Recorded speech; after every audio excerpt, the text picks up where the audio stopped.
Hello, and welcome to Stormtrooper training.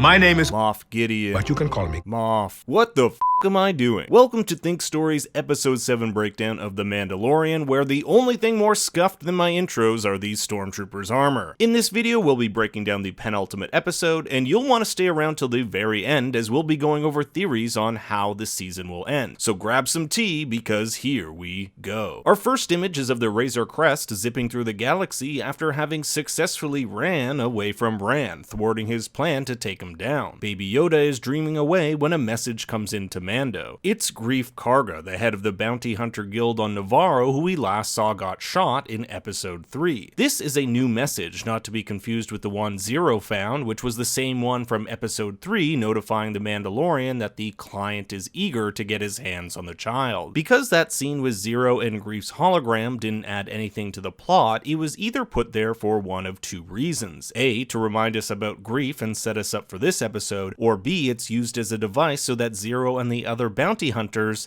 know about the child and might show up in future episodes. Well, just like Apollo Creed patches things up with Rocky, Greef wants to let bygones be bygones and proposes a deal should he bring back the child to Navarro. Since Mando's abrupt departure from the planet, the former Imperial soldiers, under the rule of the client, have imposed despotic rule over the city, which hasn't been good for business. If the Mandalorian agrees to kill the client, using the child as bait to lure him out, Greef will make sure Mando's name is cleared with the guild. It's a win-win. Mando gets to keep the child and put a stop to the unending parade of bounty hunters after him, while Greef gets his business back. Mando knows what he has to do. Agreeing to this deal is the only way he can make sure the child is safe. Chapter 7 is called The Reckoning, the avenging or punishing of past mistakes, which is what happens to the Mandalorian this episode. It's time to pay for what he's done. But before heading back to Navarro, the Mandalorian stops on Sorgan, the planet where he and Cara Dune fought off the AT-ST.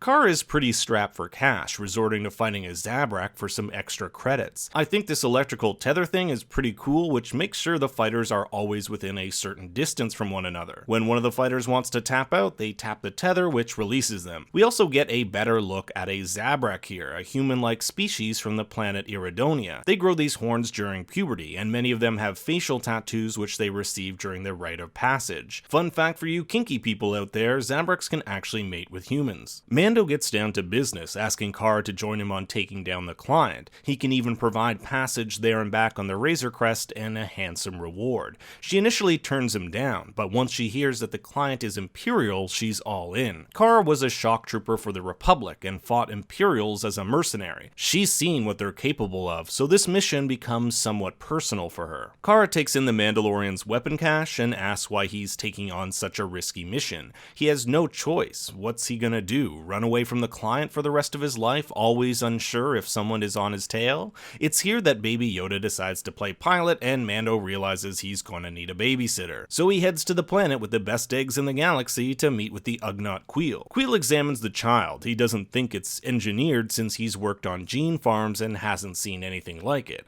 Cara, however, looks like she was farmed on the Cytocaves of Nora, which I'm assuming is a compliment. We learn a bit more about Kuiil's past here. It's actually pretty sad, making it all the more tragic when we find out what happens to him at the end of the episode. Kuiil spent the equivalent of 3 human lifetimes an indentured servant to the Imperials for what he called a debt his clan had to pay. He eventually was able to gain his own freedom. In walks IG-11, the same droid from Episode 1, and Mando's about to shoot the crap out of him because that droid's mission was to kill the child. But Kuiil says he's been reprogrammed and now helps with more mundane tasks like pouring tea. This doesn't sit well with the Mandalorian, considering his absolute distrust of droids.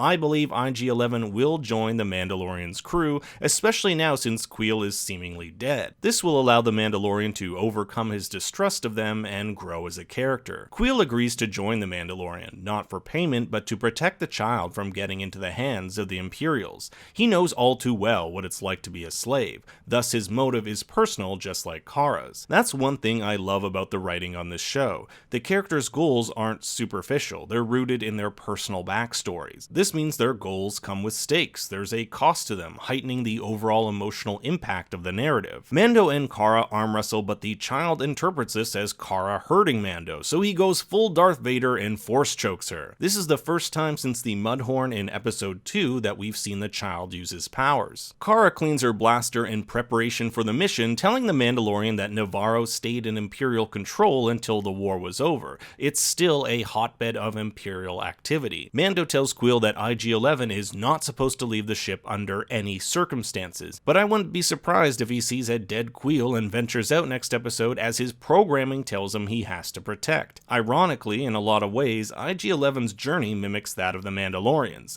If a droid who was programmed to kill can change and become a protector, can a bounty hunter like himself do the same thing? The Razor Crest lands with Greef and 3 of his henchmen waiting. I love how he's still wearing the same vest he got shot in with the blaster mark clearly visible. Greef recommends that Cara should stay. Her tattoos clearly show she's no friend of the Imperials, and the last thing they need is a town filled with stormtroopers on high alert. For those of you who may have missed it, she has a visible rebel tattoo on her cheek, and apparently there's an origin story that we haven't gotten into yet. Mando shows Greef the child, and they decide to make camp before heading into town. Greef can't believe this green thing, thinking he's wanted as a rare creature for someone's menagerie, as he'll soon find out the child is much more important. The plan is pretty simple: enter the client's place with Mando as bait, kill the client, and get out of there. There shouldn't be more than 4 troopers. So that was a lie. And as soon as Greef says nothing can go wrong, a pack of pterodactyl-like creatures attack from above and gravely injure him. Not only is the cut deep, it's also poisonous and spreading fast.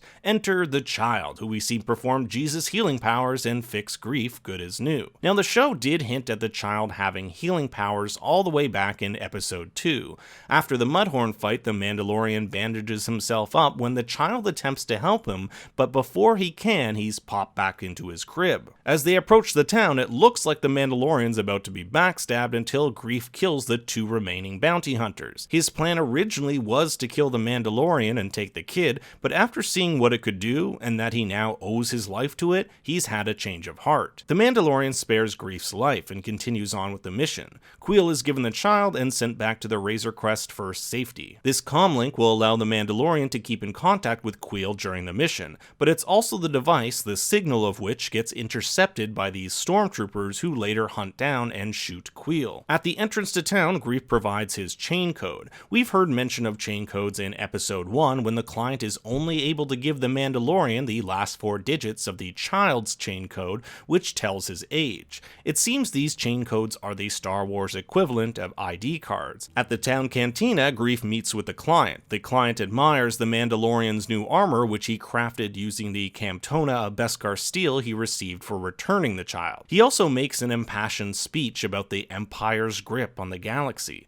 Why wouldn't a planet or people want to be controlled by them? The Empire brings advancements in every metric to every planet that they touch. Why would people resist this? What he's really getting at is the question of freedom. Would you give your freedom up for this? Now that the Empire is gone, the galaxy has descended into death and chaos, further justifying his monologue. But before the client gets to see the baby, he receives a call from Moff Gideon, the real man pulling the strings and wanting the child. Because this is Star Wars, I wouldn't be surprised if there's someone even above him that wants the child as well. The Mandalorian takes off his cuffs and Greef passes him a blaster in preparation for the fight ahead. But out of the blue, Moff and his men blast through the cantina, shooting right through the client. Alongside Moff are some death troopers who we see here in black. They are an elite version of the stormtrooper who are often used for stealth and espionage missions, as well as bodyguards for high-ranking Imperial officers. Mando asks if Kuiil made it back to the ship, but the signal is dead, along with Kuiil apparently. He wants the Razor Crest to help save them, which leads me to believe that IG-11 may come and help next episode. Moff Gideon tells Mando and Cara that soon the thing they have will belong to him, and that it means more to him than they'll ever know. We see poor baby Yoda snatched up by one of the stormtroopers, with the episode ending on a seemingly dead Kuiil. Mando Mando completely surrounded with no way out. Along with the Razor Crest possibly helping them next episode, there is also the pram. Remember that Mando asked Kuiil to install some, quote, extra padding in it, which I think could be code word for a secret compartment. We also saw Cara hold up this bomb when looking at the Mando's weapons, so it's entirely possible the pram could be filled with explosives or weapons which might be able to make a big enough explosion to distract and allow them to get away. In the trailer, we see the Mandalorian hanging onto Moff Gideon's ship with his grappling line, so it looks like Moff does make it out, likely with the child, but the Mandalorian grabs on before he can make his escape. Now, the next episode is the season finale, and no doubt they're going to leave us with a big cliffhanger. I'm going to throw out two cliffhangers that could potentially happen. One is that the child is actually taken and season 2 is all about getting him back. The other, and this is just the fanboy in me, is that we'll be introduced to a Jedi or possibly Boba Fett. Either way, it looks like the Mandalorian is slowly starting to assemble a team that will take him on to his journey in season 2. I can't wait for the next episode. I hope you enjoyed this video. Please be sure to like and subscribe and leave a comment below with your thoughts on the series. You can also follow me on Twitter at ThinkStoryYT. Until next time, remember, I have spoken.